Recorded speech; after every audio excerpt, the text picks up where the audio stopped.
To be or not to be அப்படின்னு சொல்லிட்டு ராஜபாட் ரங்கத்துறையில் ஒரு வசனம் வரும். இங்கிலீஷ்காரன் கூட அந்த மாதிரி ஸ்டைலாக பேச முடியாது. அந்த மாதிரி பேசி நடித்தவர் தான் நடிகர் திலகம் சிவாஜி கணேசன் அவர்கள். ஸ்டைலாக சொல்லுவார், to be or not to be அப்படிம்பார். ஷேக்ஸ்பியரோட வசனம் அது. உலகத்தையே கலக்கின ஒரு வசனம் அது. அந்த வசனத்தை அசால்ட்டாக அடிச்சுட்டு போனார் நடிகர் திலகம் சிவாஜி கணேசன். அப்பேற்பட்ட நடிகர் திலகம் சிவாஜி கணேசன் அவர்களுக்கு இன்று 98வது பிறந்தநாள்.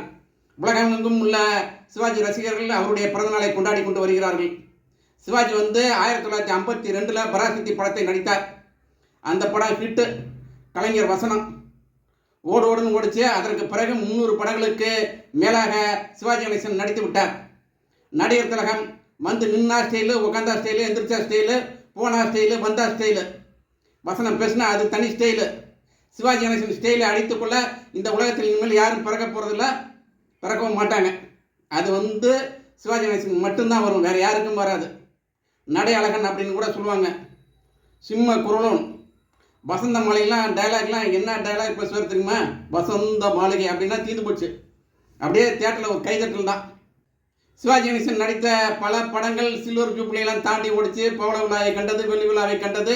அப்பேற்பட்ட நடிகருக்கு இந்திய அரசாங்கம் பத்மஸ்ரீ, பத்மபூஷன் பட்டத்தை கொடுத்துள்ளது. அது மட்டும் இல்லை என் அன்பிற்குரிய நண்பர்களே, பிரான்ஸ் நாட்டில் உயர்ந்த விருதான செவலியே விருதை வாங்கியவர் தான் நடிகர் திலகம் சிவாஜி கணேசன் அவர்கள். பார்த்துக் கொள்ளுங்கள், அவருடைய நடிப்பு திறமைக்கு கிடைத்த அங்கீகாரம். பாரத் ரத்னா மட்டும்தான் பாக்கி. அதுவும் கூடிய விரைவில் அவருக்கு கிடைக்கும் என்பது சிவாஜி ரசிகர்களுடைய ஆர்வம். கண்டிப்பாக கிடைக்கும். இப்பேற்பட்ட ஒரு நடிகன் இனிமேல் உலகத்தில் பிறக்கப் போவதில்லை. அதுதான் நடிகர் திலகம் சிவாஜி கணேசன் அவர்கள்.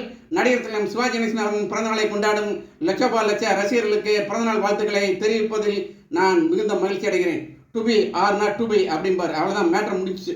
அழகாக பேசுவார். ஷேக்ஸ்பியரே இருந்திருந்தாருன்னா அசந்து போயிருப்பார். அதான் சிவாஜி கணேசன்.